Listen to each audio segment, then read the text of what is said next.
I don't see an alternative. I mean, of course, people are, saying they could have done this or should have done this or need a refund and this and that. And what I would say is, okay, if the solution is a refund, just that one particular instance, think about everything you got for your ticket price. JB and AC, the energy was awesome. Those two are just like really finding their groove. 4 straight overall wins. $100,000. Adam Cianciarulla. Checkered flag and Justin Brayton. Has won the 2019 Motos Championship. He's gonna do it to become the oldest winner in the history of Supercross.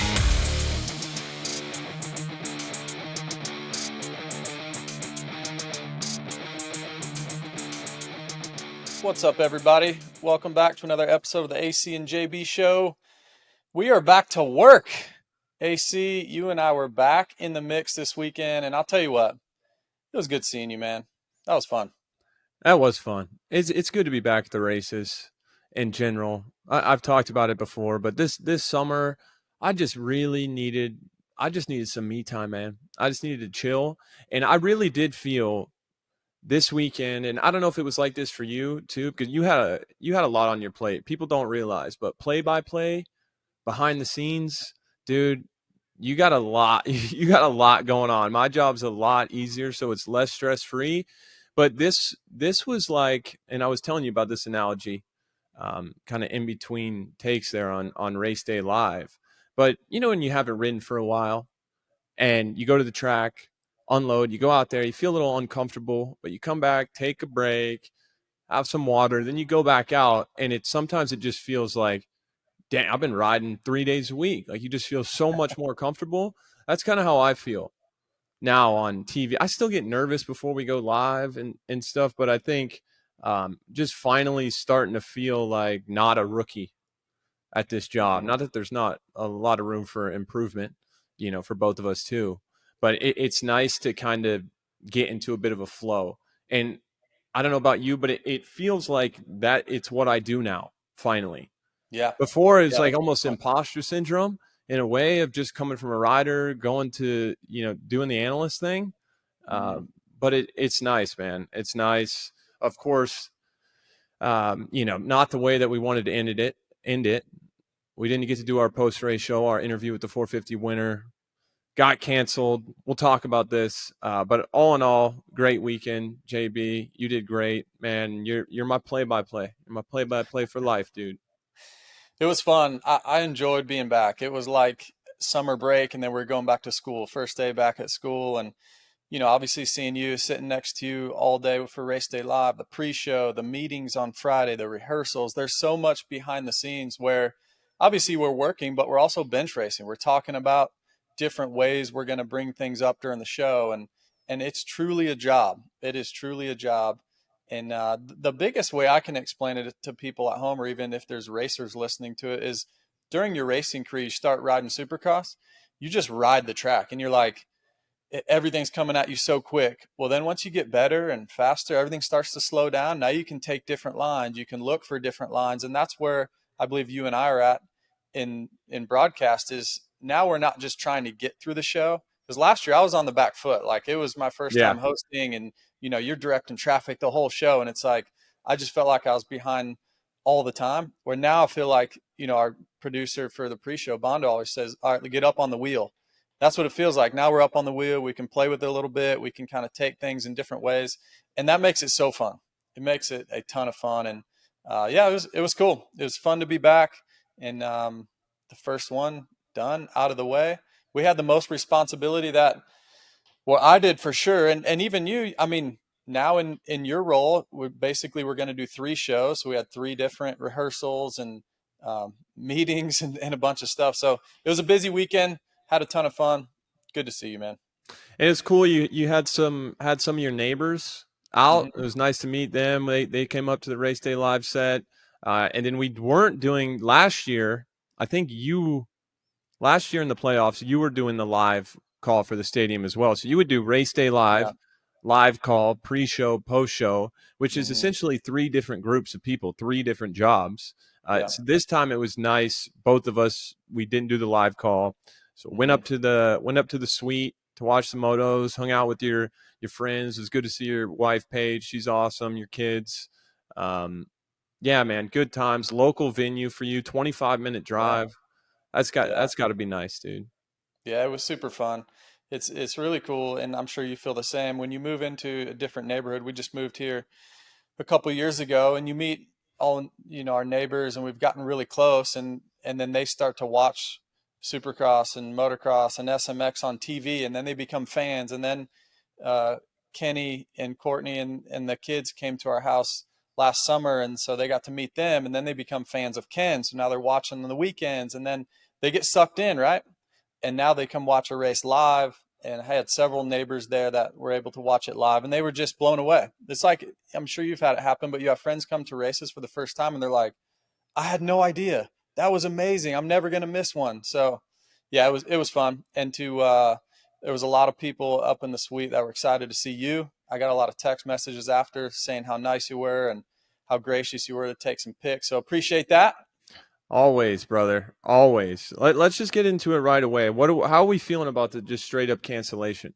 I feel like I think that there's a lot of fans out there that think maybe they called the race due to rain, like the track was too muddy, but it was lightning. And I think that's the way it goes when you're a promoter at an event. It's like anytime lightning strikes, it's like another 30-minute delay. And so there's a couple times, I mean, they were talking about not running the outdoor section at all, creating kind of a section where you basically just did the front kind of more Supercross portion. So they were trying to do everything they could, but ultimately, kind of crappy way to start the playoffs. They're not getting the second. First motos were awesome. It was a bummer not to get the second ones in, but I do think, I know some people won't like this, I do think that it was the logical call. Of course, it sucks for the fans. The riders don't want the fans to be bummed. Feld doesn't want the fans to be bummed, but it happened. Yeah. Cole Beach, our producer, was kind of bringing us up to speed before we went press record on here, and just kind of what the fans are saying or what everyone's saying out there. And I don't see an alternative. I mean, of course, people are, saying they could have done this or should have done this or need a refund and this and that. And what I would say is, okay, if the solution is a refund, just that one particular instance, think about everything you got for your ticket price. You get more behind the scenes access than any other sport. I'd put our sport up against any other sport. You get to go get autographs from Jett Lawrence and Haiden Deegan and your favorite riders. You got to see qualifying throughout the day. You got to see first motos, which were really good. And you also got Friday. I mean, Friday guys were there signing autographs. There was a podcast mashup with Ricky and James and a few of the other guys. And I just think there's so much there for your ticket price that you paid. There's a lot going on that are free. I mean, you buy a ticket, you get all of it. So, and I don't know exactly what ticket prices are. Let's just say they're $40 to $150. So even if you paid $150, you still got a lot of bang for your buck. And the other thing I would say is you're right, because of lightning. And then we just simply were running out of daylight. Every time there's a lightning strike within a certain amount of miles, it adds 30 minutes. Yeah. So now we're up against, and you and I were up in the suite talking, and we're looking, we didn't know what was going on really. You were texting Bondo. I was texting with a couple of riders down in the pits, and no one really knew what was going on other than, okay, we're delayed again because there's a lightning strike. And it was clear as day. You and I seen the lightning. Everyone who was there would know there's lightning in the vicinity of the stadium. So then that put us up against daylight. There wasn't lights. Now people will say, oh, they should bring lights just in case. Like, that's hundreds of thousands of dollars just in case. Like, it doesn't make much business sense. So I think they did the right thing. People are saying run on Sunday. Like, you can't do that. The whole ecosystem from hotels to flights to like everything was done on Saturday. So you can't just change that.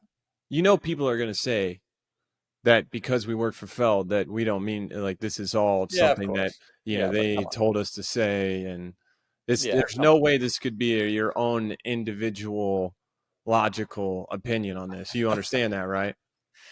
I understand that, but I want a logical opinion from the other side. Give me a legit, Sport's logical. gone soft, dude. Sport has gone soft. Haven't you heard? Oh gosh, Haven't you unbelievable! heard? Everybody's It's soft now.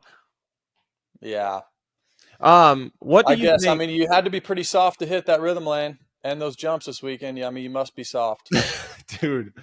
That rhythm lane was gnarly.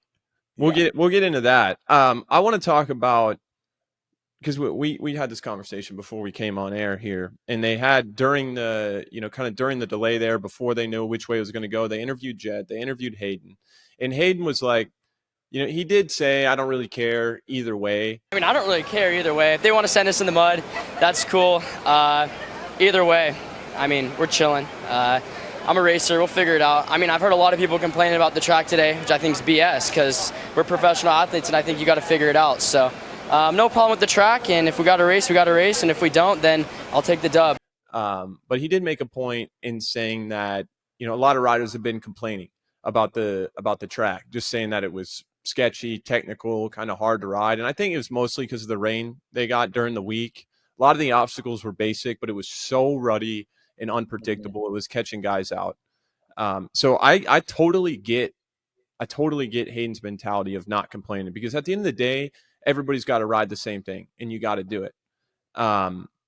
But I think there's a case to be made too. I do understand from a rider's perspective.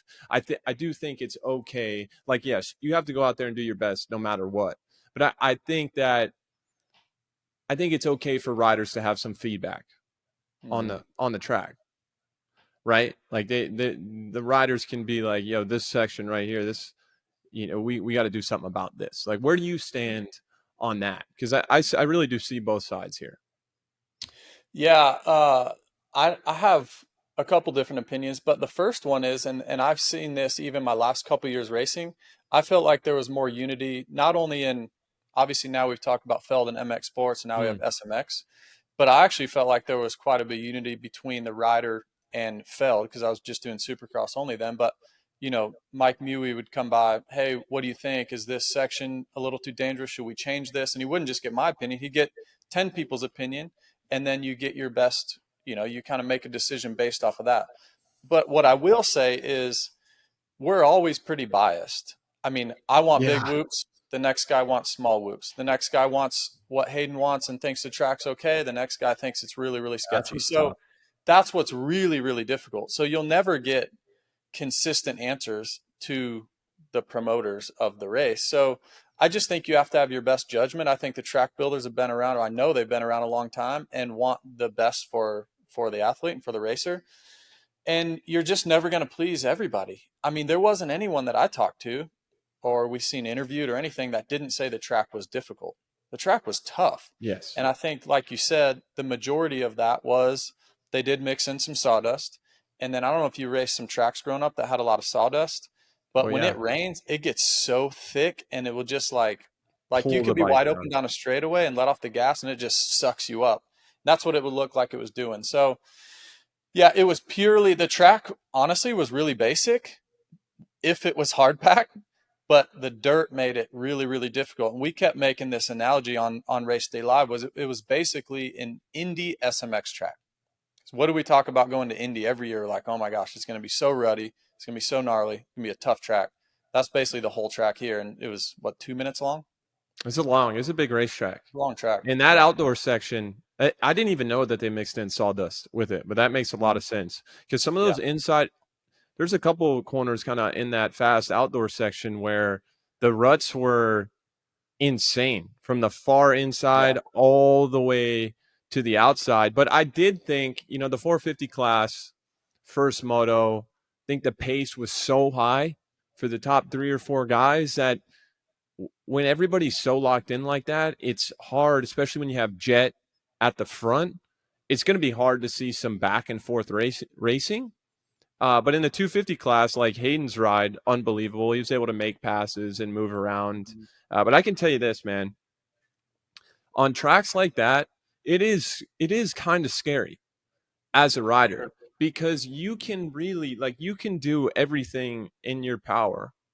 You can do your absolute best and still end up doing what Seth Hammaker did at the end of that rhythm section. Or Because Julian one Bonner, lap, yeah. it's really difficult visually looking at a rut and knowing how much it's going to give away, how much it's going to pull the bike down, how much moisture's laying right underneath that dirt. It's so difficult. And so what I would always end up doing at places like Indy, places like where the track, how the track was this weekend, dude, I'd be high wheeling things, high wheeling it.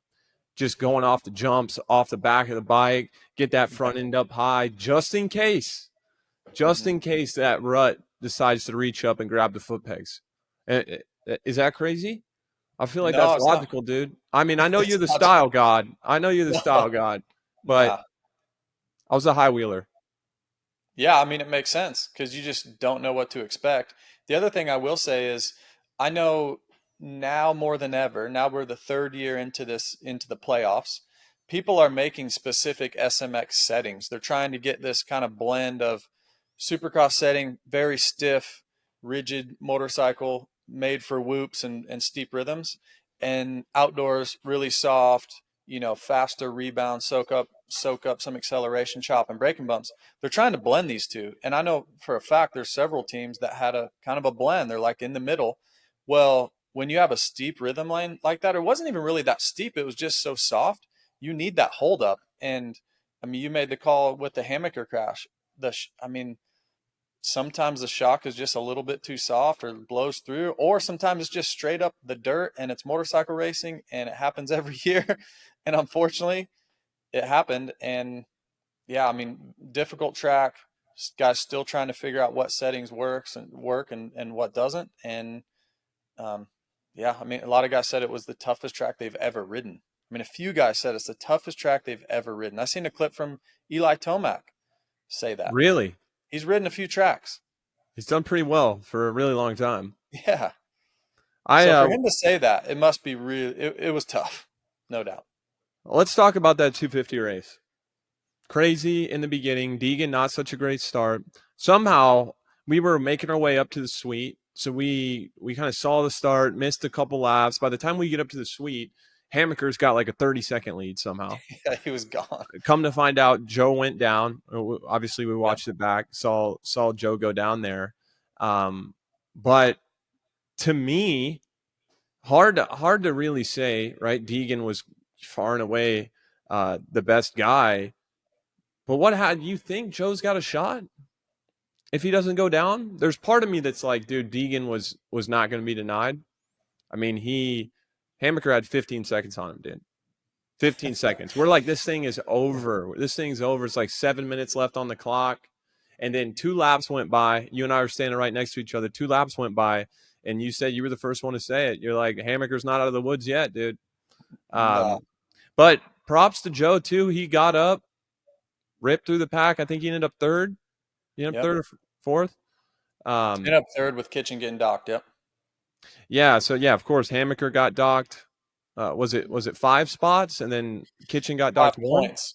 5 Yep. points. So Hammaker was docked 5 points, and then Kitchen was docked 5 points and a position. Yeah. I actually ran into those guys on the way out, both of them, and obviously they weren't stoked about it. Seth said he didn't really see the red cross. And look, we've been in these positions. Once again, it's so tough. Oh, but you cannot, if you're Mike Pelletier in the AMA, if there is a red cross out, there's no gray area. You have to dock them. You just have to, whether it's championship points or whatever the exact rule is, even if they don't see it. So the next thing I would say is we're going off this is kind of going a little bit off tangent here, but I like that. Like, how do we make it to where it's absolutely noticeable? You'll never miss it. I did see on the TV where the red cross was on like the landing, not on the takeoff. I'm not sure if there was lights on the takeoff for sure, but I don't know. That's maybe where comms comes in, I got 2 suggestions, man. 2 suggestions on my end. What you got? Comms yep. Or a flare gun. You like that? I mean, you imagine, dude, red cross goes out and you got a dig Doug over there with his helmet on, and he pulls a flare gun out of his holster and shoots it into the sky. Dude, That's nobody you can't great. at that point. I'm sorry, but you cannot say that you do not see what's going what's going on. Dude, I'm Yeah. cracking myself up over here. Yeah, that's pretty good. Yeah. So, yeah, that's a bummer for those guys, but I'm sure you've been there. I've been there a million times. A million times. It's like, dude, you clear as day jumped on that red cross, and especially on a track like that, it's hard to look up from the front fender. Dude, you're trying to just focus on the rut. It really is. You're trying to stay in this little 6-inch rut. You're doing everything you can to stay in that. So I don't know. We got to Regardless, figure out a way because every year we talk about this. So and yeah. it's a matter of potentially winning a race and getting 100 grand or not winning a race. I just hope it never comes down to championship. I mean, Seth is bummed. He told me straight up. He's like, man, it's a bummer because 5 championship points is a lot in a 3-race series. Yeah. And I think regardless, even though Deegan ran him down, beat him, I think for Kitchen and Seth, I think they needed that one. Yeah, I know Levi's had some podiums kind of late in outdoors, and he's been fine. But I think both of those guys have kind of been searching for what they had. I thought it was a great ride for both of them, even in Kitchen as well.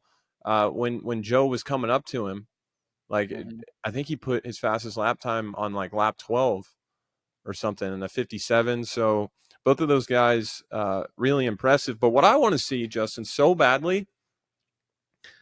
We talked about it during Supercross. Joe's got a thing for Haiden. Like he's not into it. I'm not quite sure what it is. I don't know if Haiden talked to his chick, or I don't even know if Joe's got a chick. But I would really love to see those guys just get a good start and go head to head. I mean, right now my gut's telling me Deegan would get the job done because that's what he does. He's been so good. But I do think Joe is a little bit more – he's got a little bit more grit than it comes across to the general public. Like, he's very quiet. He's kind. He's like kind of just lets his riding do the talking. But that dude knows how to throw down 100%. And so I would love to see these two guys. We heard them in the press conference on Friday. Joe is like, somebody asked Haiden and Joe, is there beef here or whatever? Hayden's like, nah, we're just messing around. Joe's like, yeah, we got a little beef. Like, I don't know why, but we got a little beef. And so, yeah, I think right now, especially after watching this weekend, to me, the only one that's got a shot to beat Haiden, like pretty close to straight up, is Joe. And I don't know if he can do it, but I think he's got a shot. Yeah, a couple things. Going back to Seth, I do believe, and I've had big crashes in practice, and that bleeds over into the race. It just does. With Seth having that big crash, you have to think that it affected him a little bit. Totally. And then he's also mentioned that he has a little something going on that, it's hard to get to the end of these races. Okay. So there's that as well. Now that leads me to my next point. I think if Shimoda gets to the lead, I think he wins. Really? I mean, right here, look, his fastest lap of the race, he was the fastest by quite a bit. 156.3 was his fastest lap. Deegan was a 158.7. I'll say that again. 156.3 to a 158.7. Now, Deegan will get faster. When the track gets rough and gnarly, he gets fast. But guess what Joe does? That starts to suit Joe pretty well, too, late in these races. So I think, to your point about Joe having that grit to win, I also think he has more belief than ever. That's also why he crashed, in my opinion. Yeah. He had so much belief that he was going to the front and he needed to get there and he needed to be gone that he was a little impatient with Seth. I will say, I think Deegan fans will say, well, Joe did that time early in the race when he had a little bit more of a clear track than Haiden. Yeah. Haiden was coming through the field, and by the time Haiden got a clear track, so there's a case to be made. There's a case to be made for that, which is true. But that's a significant chunk of time. Yeah, and we saw Levi did his fastest lap on lap 12. So lap 12, which is unreal. Yeah, it was pretty close. I think. What do you have the time right in front of you right there? I think it was a 57. 56.7. Oh wow. Okay, so it was available. It was available late in the race, but I think the thing the thing, I talked about it a lot on RDL, the pre-show, about how Haiden is the only guy that goes to the gate and knows he's going to win, and how hard that is to overcome. When somebody thinks like that, it's so difficult. I think I talked about on the show here last week. What Haiden has is everybody knows how much of a closer he is. As good as he is at everything else, the guy knows how to win. He knows how to close the race. He's obviously fit, but it's more than that. It's more than that. It's strategic moves. It's moving around the track, adapting. He's got that. And I think because of that mental advantage, I think for the other 250 guys, if they have Haiden, like Seth this weekend, he sees Haiden behind him, and the first thing that he thinks is, and I don't know this for sure, but I would imagine it's something like, well, it's Haiden. Like, that's what he does. That's what he does. It'd be hard not to be like almost already beaten a little bit. And so that's why I think it puts the guys on the defensive. Like, they don't stay offensive. They're trying to prevent the inevitable. Where I think Joe is the only guy that he does feel a lot more comfortable at the end of these races. He's super fit. And to me, that's the one guy that can overcome that can stay offensive the entire race. And that's what you need to beat Haiden with the level that he's at right now. You don't have time to stop and manage a lead, you have to race in front of you the entire time and not look behind you. So that's why, out of everybody, there's a lot of guys I think that, can go the same speed as Haiden for a lap or two.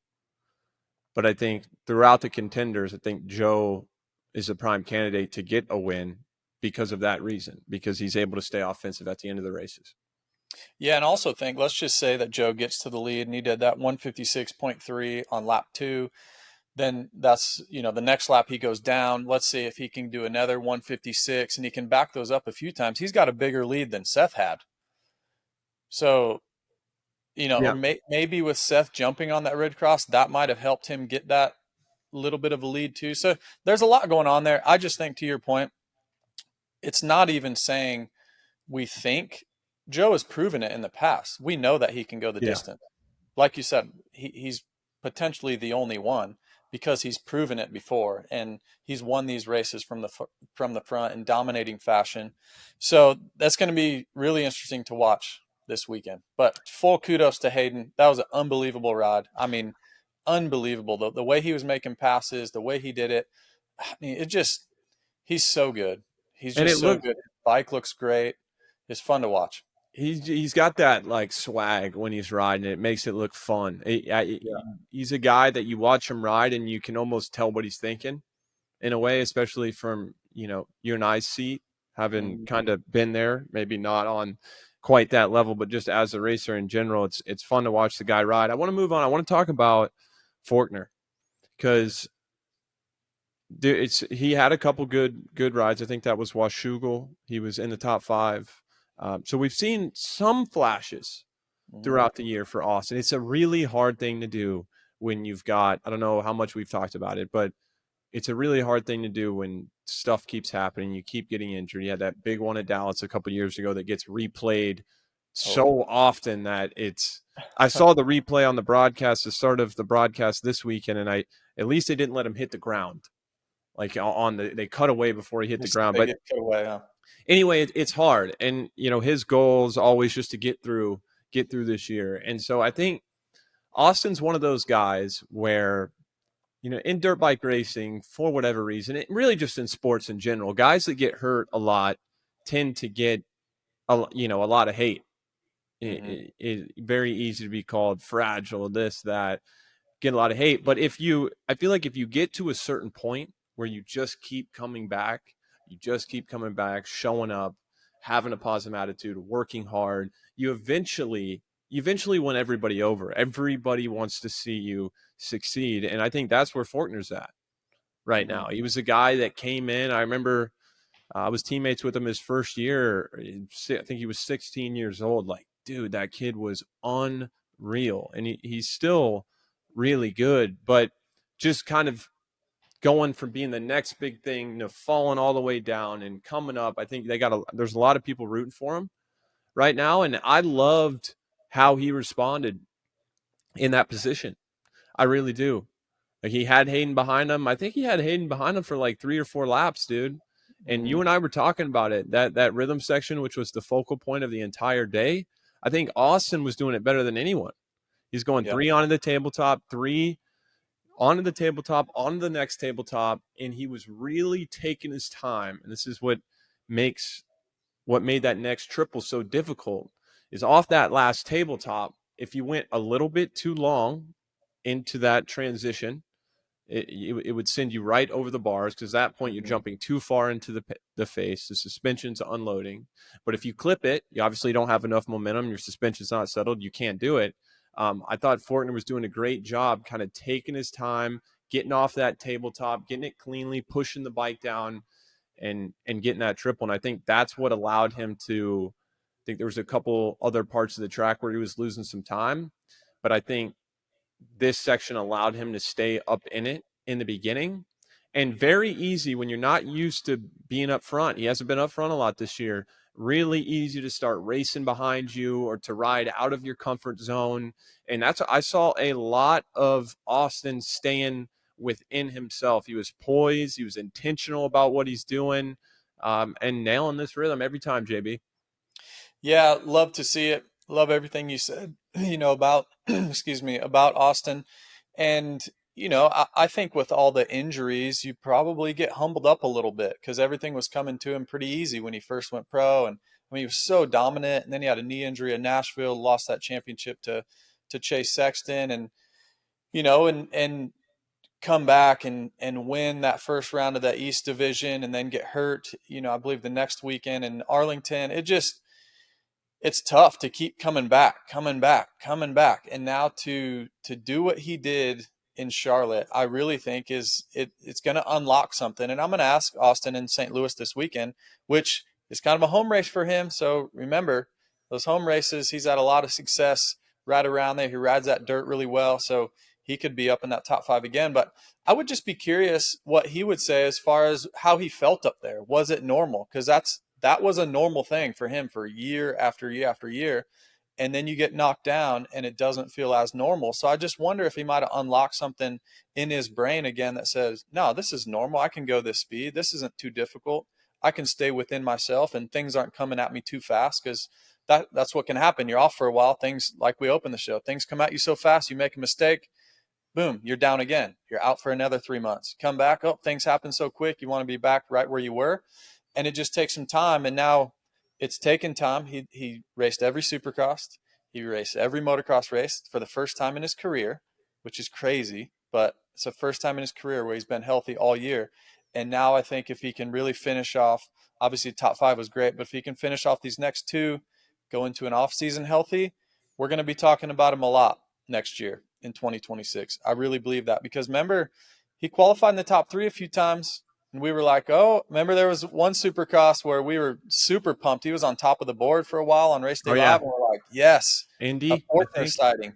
Yeah, he was really good. So, yeah, I think it's just building blocks. And it was cool to see. And it looked to me like it wasn't a surprise to be up there. And it looked very, very repeatable and looked pretty normal.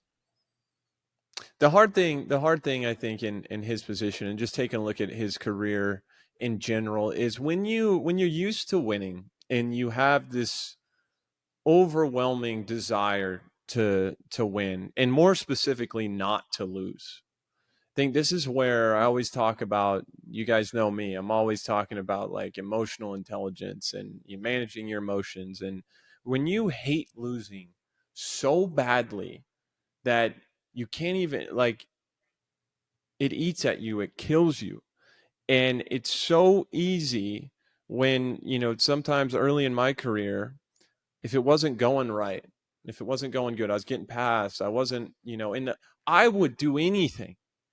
I would do anything to try to get up there, out of my comfort zone, whatever, because that was letting my emotions get the best of me. That was not going about it the right way. But it's a process of learning to focus on the things you can control. And it always goes back to the same thing about the process and not the end result. If you're always honing in on what you have to do to get there instead of the end result, it's so much easier to deal with getting beat, being a 10th place guy. If you are locked in on what you're doing and that's it, it's very easy to be so goal oriented that, like Forkner season, for example, him getting 12th, 15th, 20th at some of these nationals, very easy to just get so discouraged and be over it. But that's what I think has been cool with Austin and seeing these results kind of later in the year, is it shows me that he is process oriented, because he wouldn't have the motivation, the intensity to go out there and do what he did at Washougal, do what he did this weekend, if he wasn't like sticking to his plan. So that's what I think when I look at Austin. That's what I'm just really stoked to see, that him kind of turn that corner, going from thinking about winning all the time to like, what can I do? What can I do? And that's the hardest thing. That's a really hard thing to do, JB, when you want it bad. Yeah, and I also think, which I'm gonna, we should maybe have him on the show here soon. We should, yeah. He'd be a great interview. But another thing is, speaking for myself, I guess, once you have kids, your identity isn't racing anymore. Yeah. Austin's married. He's got a young. Does he have a boy or a girl? Boy, Atlas. Boy, yeah. Has a young son, and I just think, Austin Forkner, the racer, the winning racer that had all these expectations, and he was achieving all these expectations, and then injuries started to happen. I mean, we'd referenced it on the broadcast even this weekend in Charlotte about Chase Sexton, arguably the fastest guy in America from the United States right now. Austin was beating him like every single weekend. That was the trajectory that he was on. So that should be Austin in a way, right? That's what some people say. That's a lot of weight on your shoulders. And then you get hurt again. And then you see Chase doing his thing, making millions and millions of dollars and winning a Supercross championship and winning motocross championship. So that's a lot of weight for Austin. Now I think to be married and have a stable home and have a child, I think your identity starts to shift into like, you know what, I'm a normal human being. And even if I do get a 19th at this motocross race, man, so be it. I'm building. I'm going home to see my son and my wife. And I think that's allowed him, and I don't want to speak for him. I want to talk to him this weekend and or have him on the show soon. Just maybe that's allowed him weather the storm a little bit and get back to his old level. So love to see it. I mean, fifth, I don't think anyone would have pegged Austin Forkner to get fifth this weekend. And he did. And he did it in a respectful way. But I want to talk about the guy behind him. This is a guy that I mentioned in one of our first shows when we started this, that I believe 2026 is going to be the season of Ryder D. You did say this weekend. I did. Which is a bit of a hot take. It was a hot take, but I really believe it. I mean, he passed his way into sixth this weekend. He was moving. I think his ceiling is so high, and I think similar to Austin, Ryder D came out of the amateur ranks like hot. I mean, AC hot, not quite that hot, but he was hot. He won a lot and had all these expectations. And then he switches teams, and now some injuries, injured in Supercross. But I think, and I'd love to hear your opinion, when you watch Ryder D ride, I just think the dude's ceiling is so high. I can't even see it right now. Like, I mean, it is high. And I think once that belief system matches where the ceiling is, I think sky's the limit. Like, I really do. Like, I see him winning a Supercross, and I don't think he wins the championship in 2026, but I see him winning a race and being on the podium several times. I think that he won Loretta's. Remember the first time I ever heard of Ryder D? I think it was my last year racing Loretta Lynn's in 2012. He won Loretta Lynn's as a 5-year-old. Did he really? In the 54-6 class, which is insane. That doesn't happen often. I don't know if it's happened since or if it happened before. I'm sure it did a couple times. How old were you when you won Loretta's? 3? Come on now, JB. I didn't win a title at Loretta's until I was 7, I think. Yeah, I had the speed in '03, dude. Threw it away. Me and Darren Walsh came together. How old were you Crashed in on the 03? start. Crashed on the start in the second moto. 50, the little 50, riding a little Cobra 50, 4-6 class. I went 1-7-1. Tried to push my bike over, crashed with another rider. In the last turn of the second moto, tried to couldn't get the bike started, ended up pushing my bike across the finish or something crazy like that. Lost it.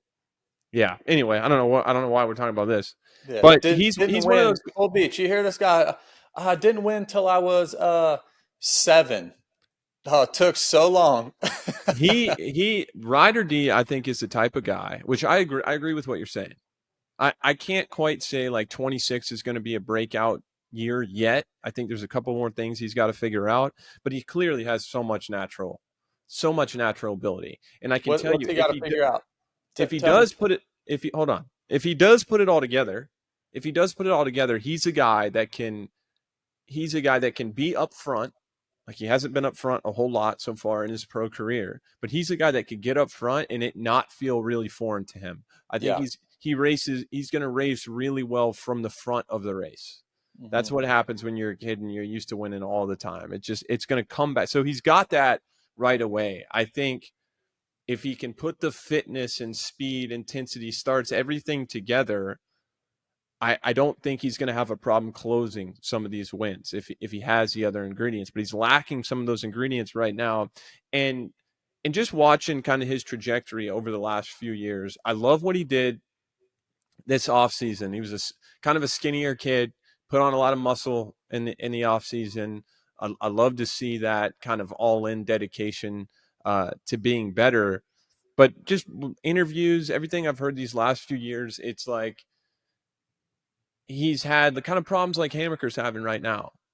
Not necessarily, I've never heard, oh, Ryder D's lazy or he doesn't work hard. I mean, all these guys work hard, but I think his work ethic is solid. But I think just in terms of getting your body to a place where you can be that closer at the end, to be that Joe Shimoda and Haiden Deegan type, because to win consistently, that's what you need now. I mean, you got to know going to the gate that you're going to be able to do what you do in the beginning at the end. And when you don't, here's the thing, if you're not confident in that, there's times I trained myself into Epstein-Barr, like I'm sure you've had. I'm talking those style of symptoms here.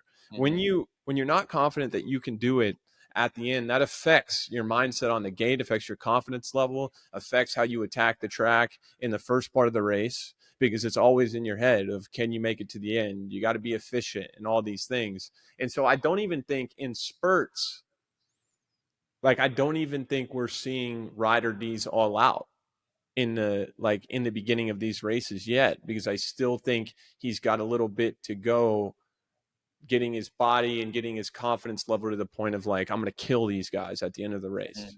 And to me, anybody that's going to win, pretty regularly, have some chances to win, you have to be able to do it at the end.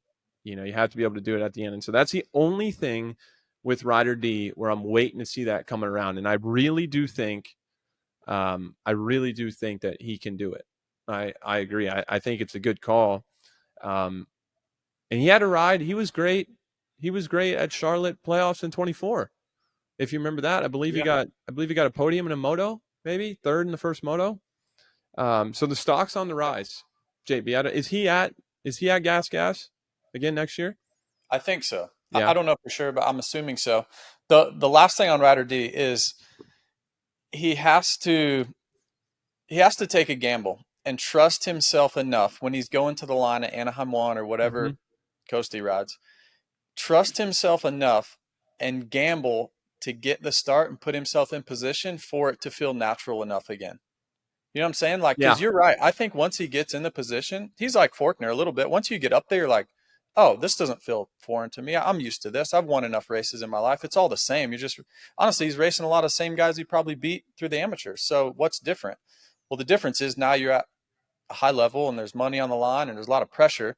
But if he can just trust himself enough to put him in that position, and it's hard to do. It sounds so easy to you guys at home or listening, watching this. Hard.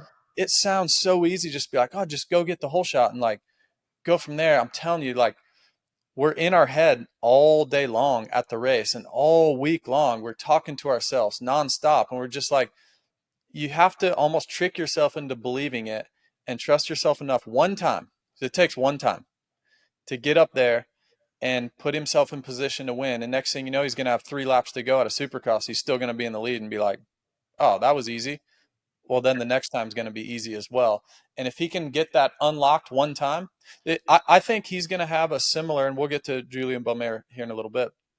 I think he's going to have a similar Supercross season to Beaumer this year. Wow, that's a strong statement there, JB. Wow. Yep. But I think the difference is Beaumer has that swag. You can look at him.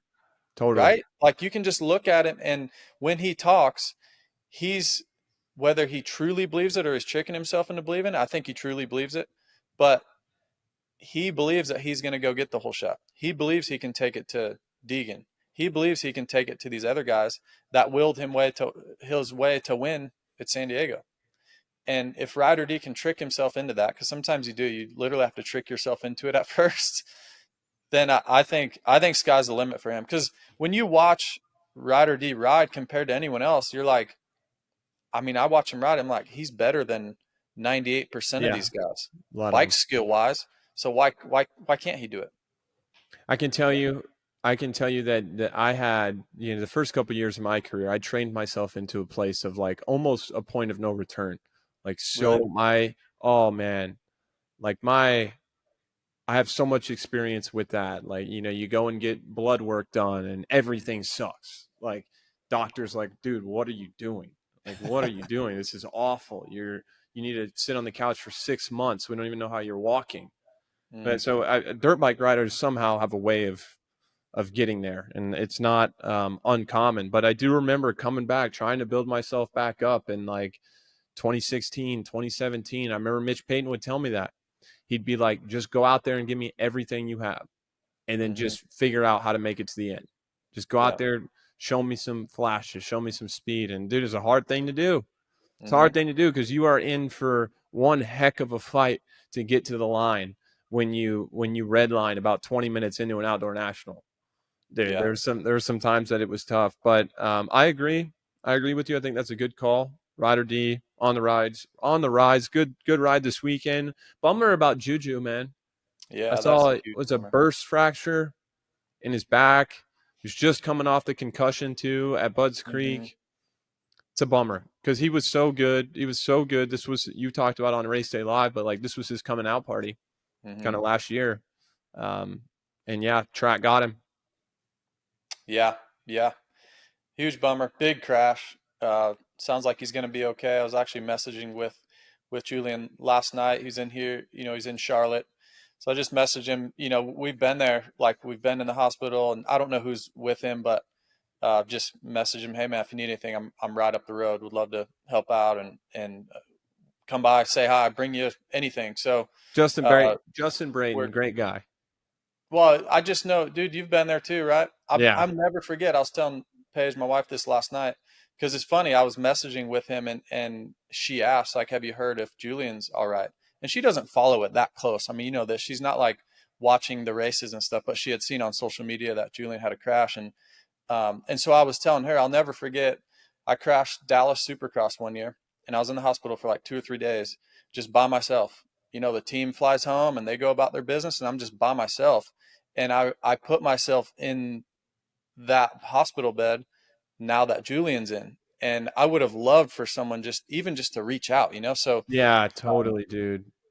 But we've all been there. Like the show goes on. The team has to fly home. The mechanics have to fly home. The manager has to fly home. Now we're on to St. Louis, and the rider's stuck in the city that we're in. So hopefully he's all right. I'm big Julian fan, and seems like he's going to be okay. I've seen a couple updates on social media, but somewhat of a long road to full recovery. Bit of a side, get well soon, Julian. Bit of a side tangent here when it comes to kind of like, never had so much camaraderie in a hospital, like between riders. We're all pretty, I don't know. I think there are a lot of guys that are totally cool with one another. But I think in the 250 class for me, or when I was younger in general, there's just there's not a lot of, there's not a lot of rides. Everybody's competing with one another. But when you get a couple of riders in a hospital, dude, or like a rider goes down, now all that goes away. And Yeah. we just want that guy to be okay, to feel supported, and all that. I remember I was thinking back, I know this is kind of a tangent, but it made me think of Orlando 2021. I crashed in the whoops, broke my collarbone, I was already plated, broke it at the end of the plate, went to the hospital. And I remember that was, if you can remember that race, the track was super. It was a 2007 kind of remake of the track. It was super hard packed. And Jeremy Martin ended up separating his shoulder. And of course I had done that so many times, and I'm sitting there in the hospital, it's crowded. I'm in the hallway. It's a collarbone, so it's no big deal for me, no big rush. But Jeremy came in, and it was like just him, and I think maybe his girlfriend at the time. And as you know, when you separate your shoulder, the longer it's out of the socket, the worse chance you have of a labrum tear, a rotator cuff tear. You want to get it back in the socket as quick as possible. And I remember at that moment, like my own self, I'm like, okay, my bone's broken. There's not much. It's fine. I remember nobody was attending to him. He was just sitting there, shoulder out. It was bad. He was in pain, but we're tough guys. So he's sitting there silent, not crying, anything like that. And I'm like, dude, I know this is not going to feel good right now, but you got to make a scene. Like, dude, you have to make a scene. You got to start yelling. You got to start being like screaming in agony, so the doctors will come and kind of put you to the top of the list, put your shoulder back into place. So hopefully nothing's torn. But it just made me think of that when you were talking about, talking to Julian when he's in the hospital. It's like, I think we're all so competitive with one another until something like that happens. And then we turn, even with the road to recovery stuff, we all turn into like a close knit. It's almost like a brotherhood, when you get to that side of things. So little side tangent there, but wish Julian the best. I think for him, he had a lot of really, really big moments this year that's going to solidify kind of, he didn't have the best outdoor season. But his value is high. Everybody knows he can win in Supercross, so he's going to have a factory ride for quite a while. You got anything else left in the 250 class, or shall we move on? I think we'll move on. I mean, Davies was up there a little bit. He's got a you want to talk about a bright future, and I think Cole Davies. This is, you may want to save this for next week, Cole, but I think Davies is on the podium this week in St. Louis. Wow, probably not a hot take, but more Supercrossy. Yeah, he was running up front, crashed early, went back and ended up 8th. But I think Davies is on the podium this weekend. You back me on that, AC? Or I back it. I do think he is so on. I mean, think back to Supercross. How many races did he show up at? And he was the best guy in the whoops, period. Any class. And that is so rare for a rookie. Like, that doesn't happen. Remember Indianapolis East-West Shootout? Skimming the whoops like 15 laps into the main. When you don't skim those whoops 15 laps into a main, you just don't do it. You don't do it, JB. So no whoops this weekend. That'll hurt him a bit. But I've seen enough with Cole Davies where I'm like, that guy's winning titles. That guy's winning races. Need to see more in outdoors. Don't see what I saw in Supercross yet, but Supercross pays the bills. And I think he's going to be really good at both of these next two, St. Louis and Las Vegas. But I thought he fell down this weekend, but he was up there. He was running. Yeah, he got to taste the intensity again. Yeah. 450s, big bike class. Let's go back to qualifying a little bit. AC, fun to watch. The boys at the front, and we caught some fast laps between Chase and Jett, and Jett was able to tow Chase along to some laps. Chase qualified fastest. I mean, not real surprising, but dude, Chase is so good. Like, he just comes back out of nowhere and qualifies fastest, second in the race. I mean, pretty impressive in my opinion. And I think coming in, even on our production calls and stuff, a lot of people, and I get it, I totally get it from a fan's perspective too. It's logical that we know that he's leaving KTM. So typically when that happens, you kind of question a rider's motivation. Like, is he really going to go out there and give you everything he's got? Like, how important is this to him? But I originally, back when Chase was going to miss the first part outdoors and he was coming back, and he kept saying, he wants to be in it for SMX. And even some of his interviews this weekend, press conference, I think it really bothers him. The last couple of years he's been, because I really think this format suits him well, like this style of track. And it's really just been the last races. At LA in 23, crashed while leading. Vegas last year, Barsha lands on him. And so I think there's like a bit of unfinished business in his head that, to me, is kind of overcoming the fact that we know he's going somewhere else. Kind of, we're getting to the later part of the season here. So I really wasn't questioning his motivation too much for some reason. I really did think that he was going to come out and do something like what he did. But yeah, it kind of solidified my position on it already. What I said on the show last week, that he is a guy to me that can go out there, and if somebody's going to start behind Jett and pass Jett and win, I think it's going to be, I really do think it's going to be Chase Sexton. I could be wrong about that. Eli showed us some great, I thought Eli's ride was fantastic this weekend as well, but just Chase just looks more solid to me. He's more conviction is what he's doing. Conviction, we've been using that word a lot, but super important. He just seems more comfortable on the bike. It seemed like a lot of times I've watched these guys ride, even when it's all the players are up front, Jett, Eli, Chase, Hunter, all these guys. It seems like Jett is the only one that's not at his 100%. It seems like everybody else is giving it everything they have, which I get it. I don't know how Jett does what he does, but what I saw this weekend, what I've seen with Chase at even Ironman First Moto, Washougal, he's more within himself. And I don't know how he's done that. I don't know if it's just mental, if it's just confidence, but when we even had him on the show, he talked about this a little bit, but it just looks more repeatable to me right now, which gives me confidence when he's on that limit. And we talked about it during Supercross, like watching Cooper Webb versus watching Chase Sexton. You watch Cooper and you're not scared. Like, that guy's solid. Chase to me is starting to make that jump. He's starting to kind of get that ball rolling where I watch him ride and I'm like, I trust his decision making. I trust what he's doing on the bike, and he looks more within himself. So that's why I think, Chase second this weekend, but I do think he's got a chance. But of course, it's already down 8-9 points. He's got to win this weekend, JB, because Jett's not going to make a mistake. Yeah. You mentioned Jett, and just the way he won this weekend was so impressive. It was so impressive, and I've said it multiple times, but it just reminds me of a mountain bike race. He's just pacing the guys, and he's just keeping that lead right there. And I thought JT on the broadcast did a great job of explaining that Jett will go as fast as he needs to go when he has to go there. And it's just like he'll go and look like he was riding, let's call it 90%. And if Eli or Chase was to put a little bit of pressure on him, he would just go to, pull that gap again.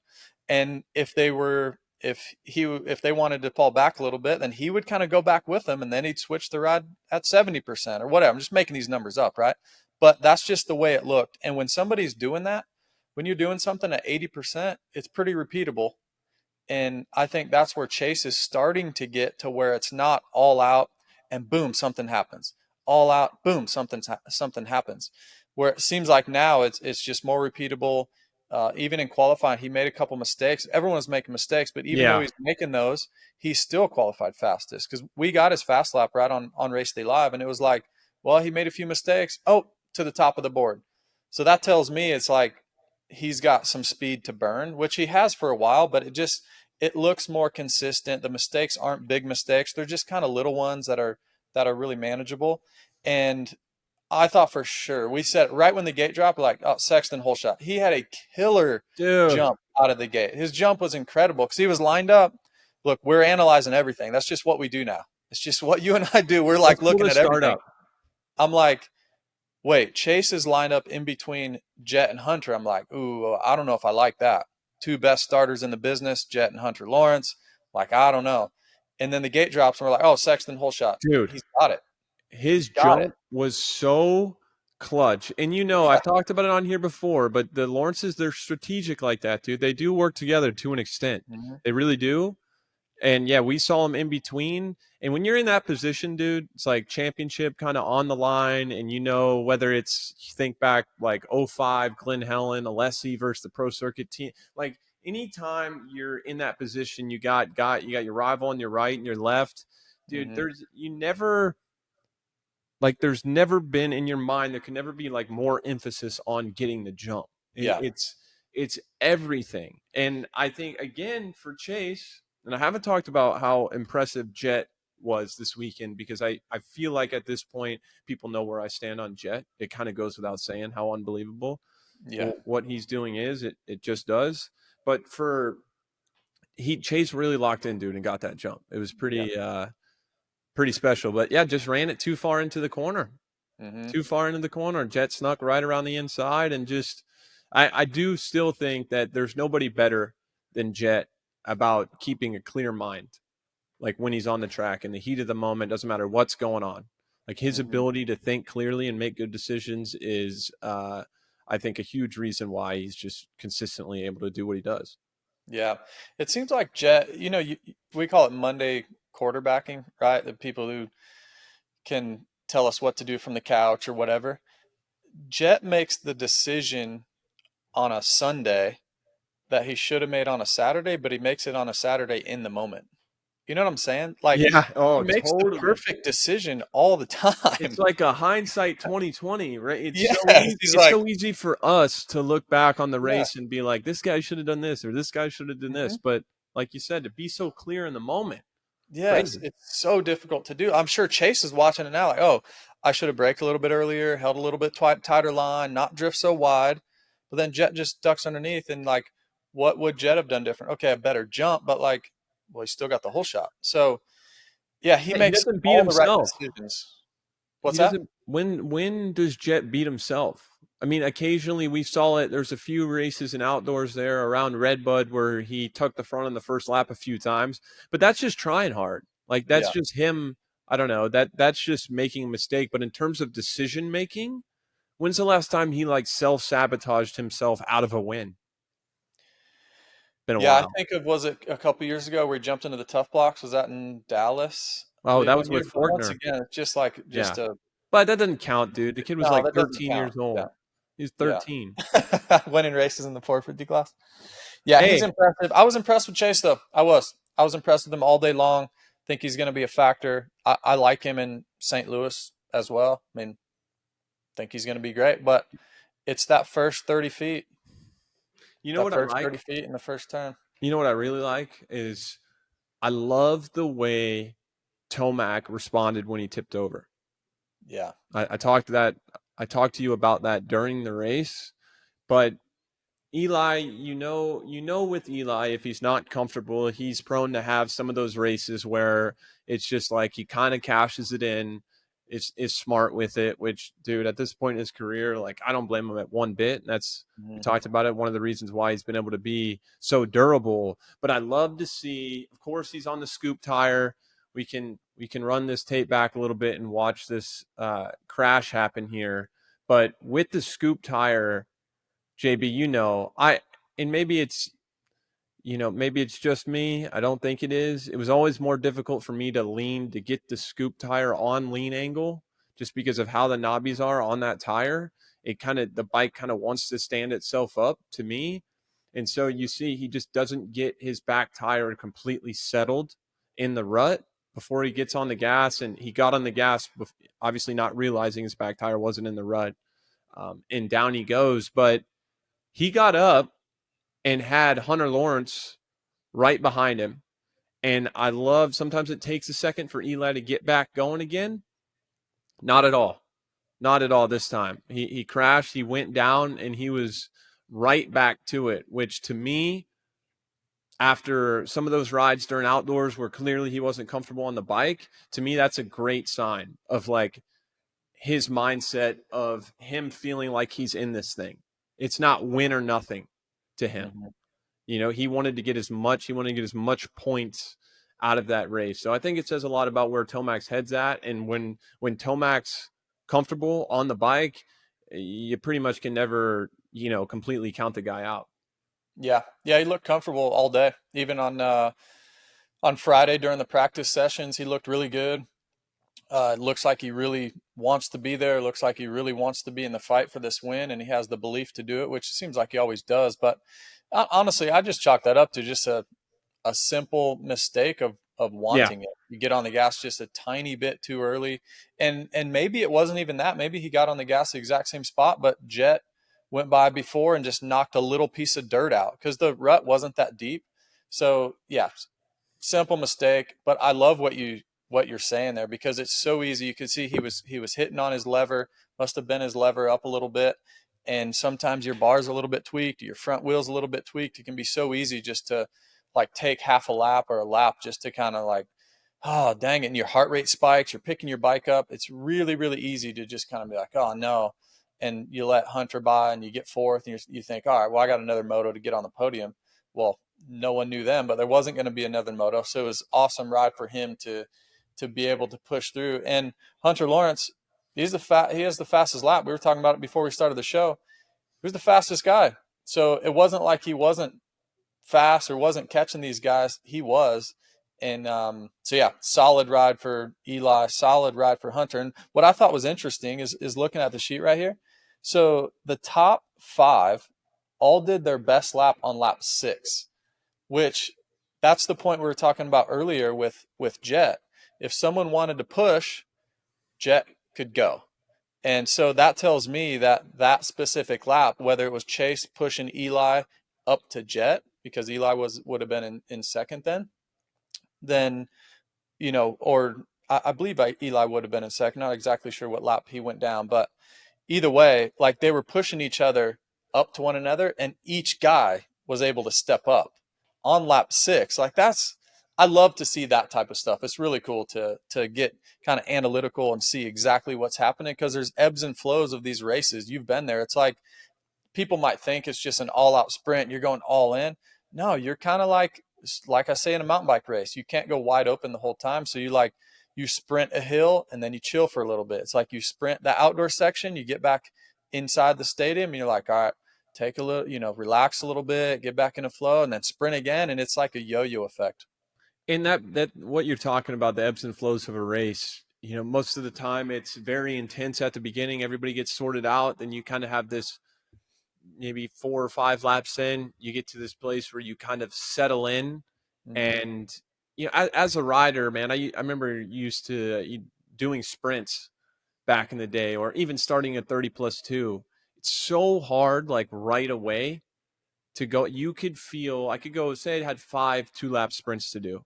And my first ones, I could go out there and be as intentional and deliberate as possible with my intensity, lines, everything, and feel great and put up a couple good times and be stoked on it. And then I could guarantee you 1,000 times out of 1,000, my next sprint would be faster. And most of the time, the next sprint's it takes time to me, as you get into a race, it's easier to go the same speed at a lesser effort. Like that's just I don't know. That's just how it works. But what I see with these guys right now is their settled pace. That place that they get to is high, dude.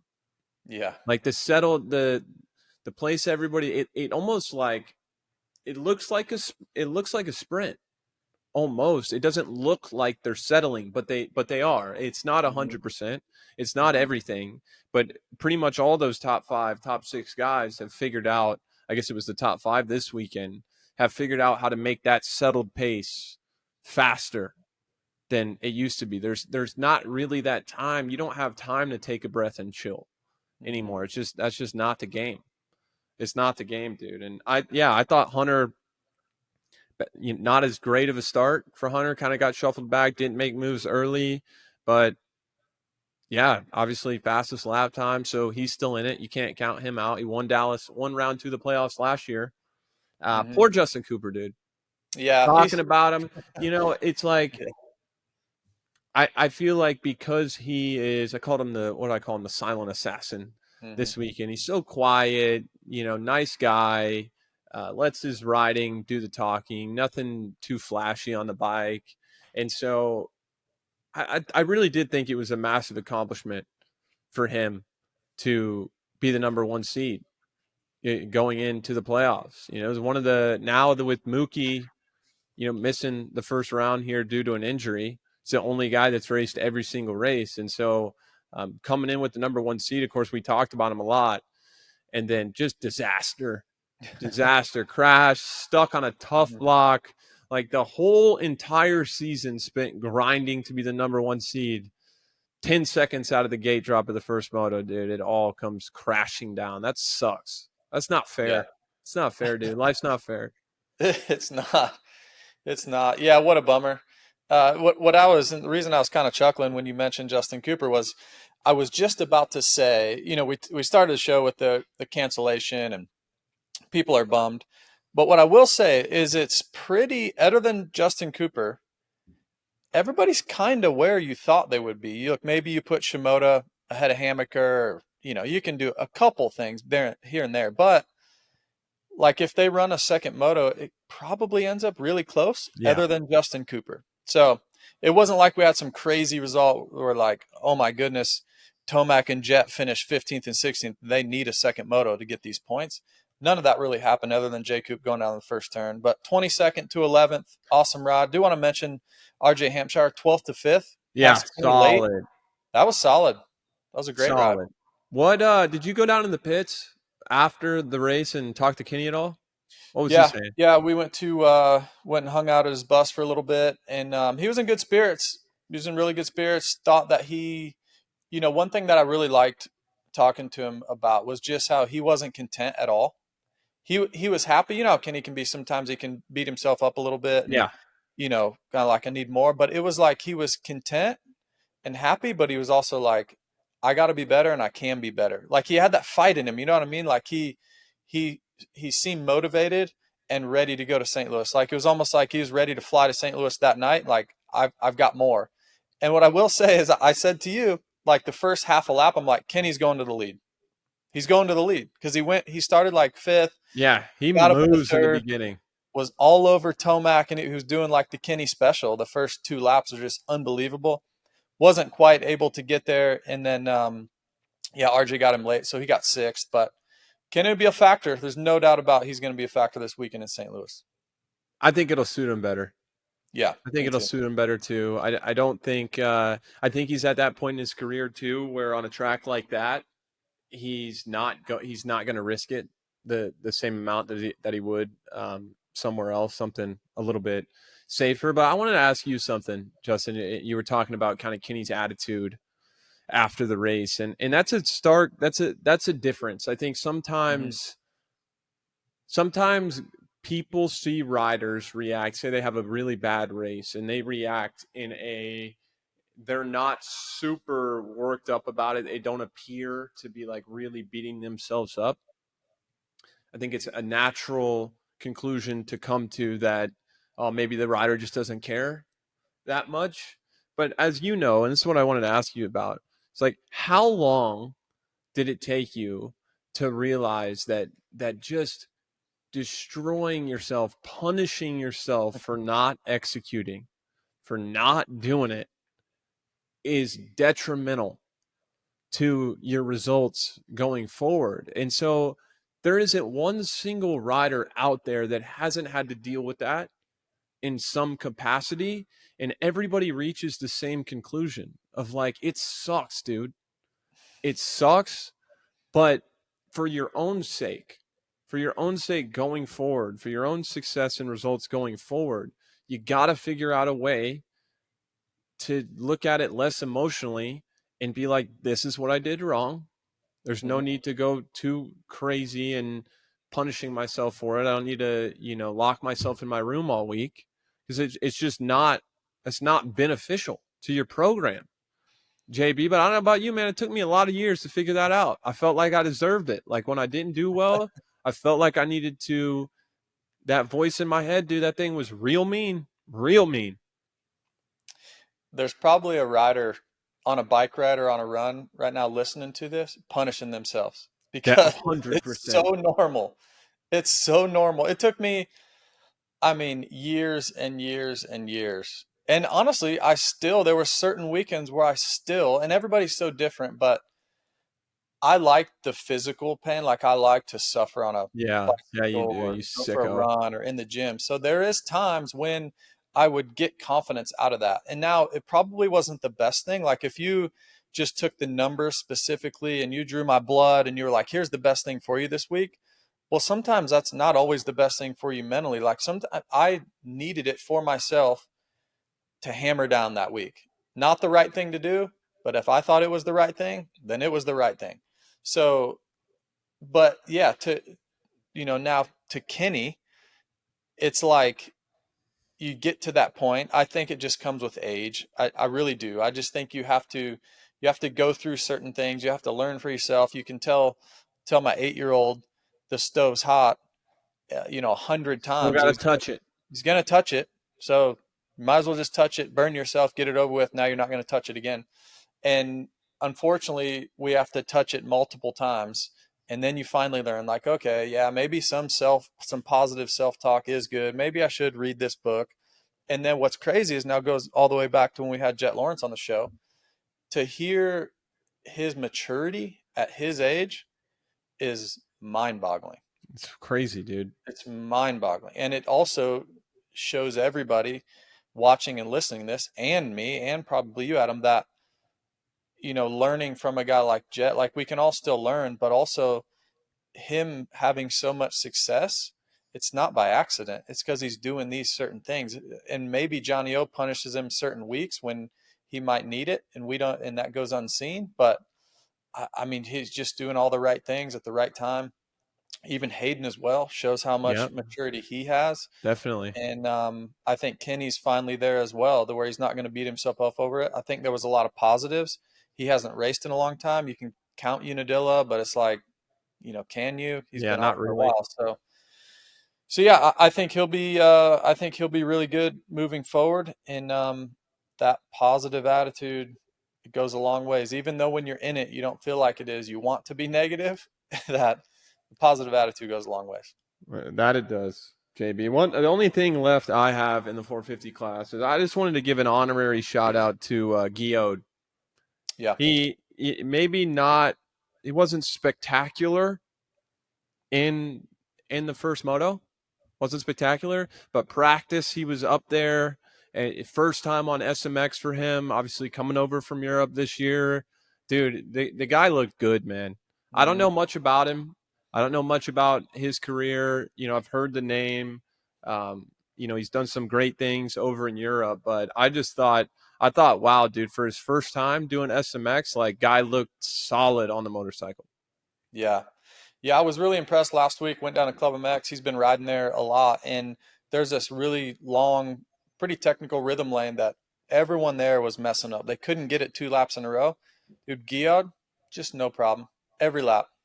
You'd go like triple over this tabletop. Then you'd go triple over a 5-footer, land right in the pocket, triple into the turn. Like, he nailed it lap after lap after lap. And I'm like, that's pretty impressive. And that transferred over into this weekend. He was pretty consistent. I do think he fell late. I do think he was around 11th or 12th. Yeah. But he fell late in that race. And, he was in the top 5 in qualifying there for a while. I was watching him on the, during race day live. It was an impressive ride. I'm really curious because those conditions, I would say, would suit him best, being just from MXGP. I'm really curious when we get him into some tight racing like we're going to have in St. Louis.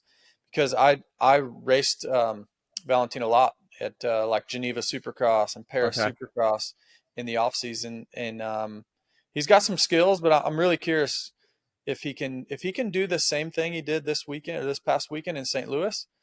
I don't know if he has a Supercross ride for next year, but He I might. think there'll be some teams knocking on his door. Yeah, like a quad lock Honda would be a great addition there. HEP, Mm-hmm. Husky. I don't know if there's a ride at Husky. You saw oh yeah, that's one thing we haven't talked about. Saw Christian Craig's new deal. He's riding Yep. red. JB, is that your guy now? Look, I think it's a great move for Christian. You think about all these international races going on, and I'm really biased to the Australian Supercross series because that kind of was a resurgence of the second half of my career. And Yuriv Konski, who owns the Quad Lock Honda team, runs Honda Australia over there. So I think it's great for Christian. He's on the back half of his career. Let's be honest. Look, he's probably not going to win a 450 Supercross championship or even be in the mix to do so. So I really think, and what I would do if I was him, is do exactly what he's doing. You set your ego aside and you've got a family. It's time to pay the bills. And what was the biggest factor for me was, I was, let's just say, a 5 to 10 guy in Supercross in America, which I think Christian can be again. But once I started waking up and knowing I could win races and win a championship in Australia, my attitude started to change towards that. It started to help me work harder, which transferred into me winning Daytona Supercross and being top 5 in points and getting several podiums. Bunch of podiums Late in my career. So I think he could potentially do the same. Look, we don't doubt his capabilities or any of that. He's unbelievable. He really, truly is like unbelievable on a motorcycle, man. Mm-hmm.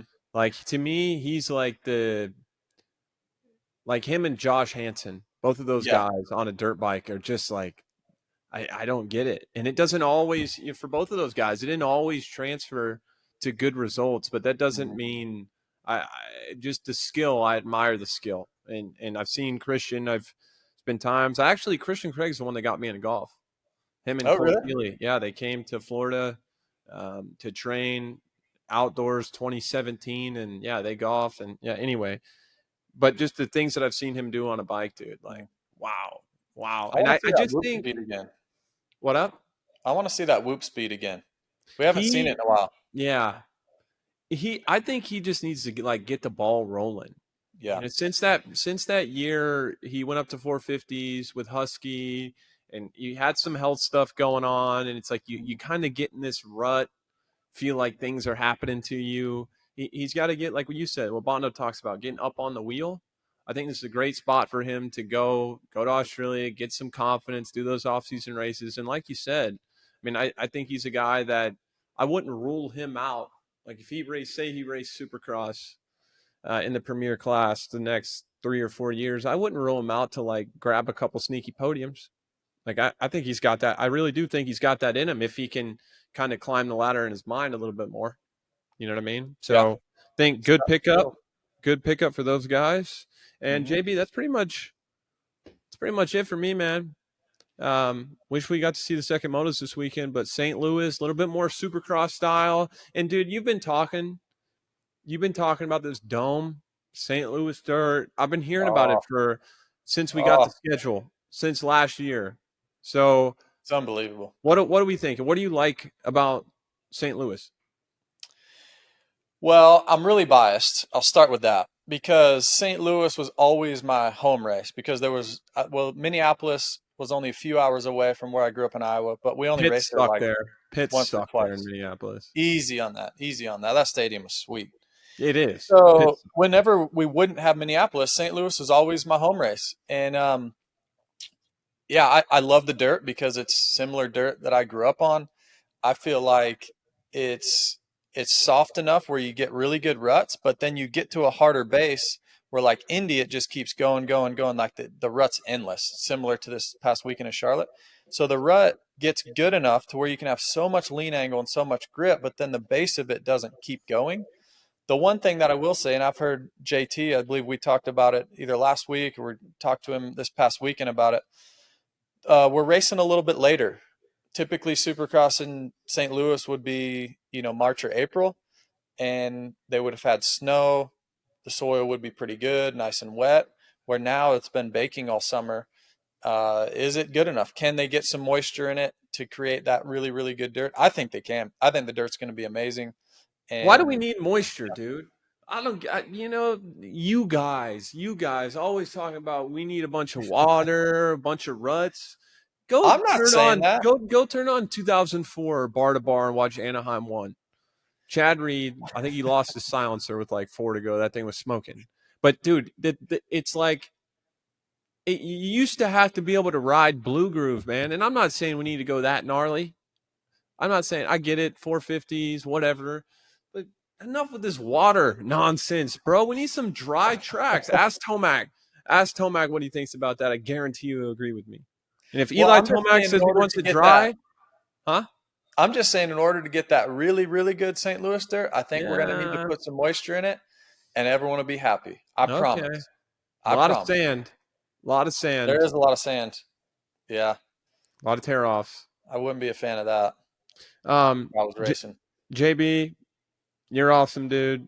It's going to be a great weekend. Excited to keep it rolling with you. I'm bringing my gear to Vegas. I'm riding Vegas.